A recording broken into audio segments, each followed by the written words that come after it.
இங்க ஜான் ஒரு காம்படிஷன்ல ட்ரிகர் அழுத்துறான். ஒவ்வொரு புல்லட்டும் கரெக்டா அங்க இருந்து ஆணியோட ஹெட்ட கரெக்டா தாக்குது. கடைசி புல்லட்ல அந்த ஆணி அந்த பலகையோட அடுத்த பக்கம் ஃபுல்லா வந்துருது. கடைசி ஷாட்ல அந்த புல்லட் அப்படியே ரிட்டர்ன் ஆகி அவனோட பாதுகாப்பு கவசத்துல வந்து அடிக்குது. அப்போ போட்டி இன்னும் கடுமையாகுது. அடுத்ததான் அவனோட தலைக்கு மேல ஒரு கப்பை வச்சு அதை ரிட்டர்ன் ஷாட்ல ஷூட் பண்ண சொல்றாங்க. அதையும் ஒரே ஷாட்ல கீழே விழ வச்சிடறான். அந்த காம்படிஷன்ல ஜெயிச்சதால அவனுக்கு டியூயலர் பட்டமும் கிடைக்குது. அடுத்த நாள் ஒரு பணக்காரன் ஜான சேலஞ்சுக்கு கூப்பிடான். அப்போ ரெஃப்ரி 2 கன்னுல ஒரு கன்னுல மட்டும் புல்லட்டை லோடு பண்ணி அந்த 2 கன்னையும் மிக்ஸ் பண்ணி வைக்கிறாரு. அப்போ அந்த பணக்காரன் ஃபர்ஸ்ட் ஒரு கன்னு மேல கைய வைக்கான். சடனா அடுத்த கன்னை எடுத்துடுறான். ஜானுக்கு வேற வழி இல்ல, மீதி இருந்த கன்னை எடுக்கிறான். அப்போ 2 பேரும் ஷூட் பண்றதுக்கு ரெடியா அடுத்தவங்களோட தலையில கன்னை வச்சுட்டு நிக்கிறாங்க. ஃபர்ஸ்ட் அந்த பணக்காரன் ஷூட் பண்ண ரெடியாகி ட்ரிகரை அழுத்தான். ஆனா அவனோட கன்னுல இருந்து புல்லட் வரல. அடுத்ததா ஜான் மெல்ல அவனோட கன்னை தூக்கி அந்த பணக்காரனோட நெத்தியில வச்சு ட்ரிகரை அழுத்துறான்.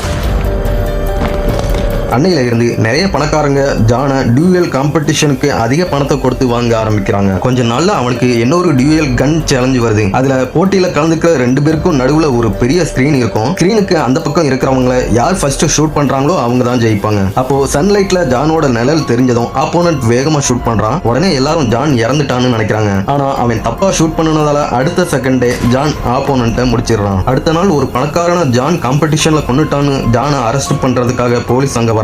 ஆனா காம்படிஷன்ல கலந்துக்கிட்டவங்க எல்லாருமே அவங்க சம்மதத்தோட கலந்துக்கிறதா ஒரு பத்திரத்துல சைன் பண்ணி கொடுத்துட்டு தான் வந்திருப்பாங்க. அப்போ அதுல ஒரு போலீஸ் ஜான சேலஞ்சுக்கு கூப்பிடுறாரு. அவங்க 2 பேரும் ஒரே ஒரு புல்லட் இருக்கிற சேம்பரை சுத்தி விட்டுட்டு போட்டிக்கு தயாராகிறாங்க. ஜான் ஃபர்ஸ்ட் அவனோட கன்னை எடுத்து ஷூட் பண்றான். அதுல புல்லட் இல்ல. அடுத்ததா உடனே அந்த போலீஸும் ஷூட் பண்றாரு. அதுலயும் புல்லட் இல்ல. எந்த புல்லட்டும் சுடப்படாமலேயே 2 ரவுண்ட் முடிஞ்சிருது. இப்போ 2 பேருக்கும் 2 சான்ஸ் மட்டும் தான் மீதி இருக்குது. இதனால அந்த போலீஸ் கொஞ்சம் பதட்டத்துல சமாதானமா போயிடலாம்னு சொல்லி பாக்குறாரு. ஆனா ஜான் அடுத்த ஷாட்டை ஷூட் பண்றான். புல்லட் இல்ல. கடைசி ஷாட்டை தரையில ஷூட் பண்ணிட்டு அங்க இருந்து எதுவும் சொல்லாம போயிடுறான். அன்னையில இருந்து அவனுக்கு பயந்து டியூயல் சேலஞ்சுக்கு அவனை யாருமே கூப்பிடுறதுக்கு தயாரா இல்ல.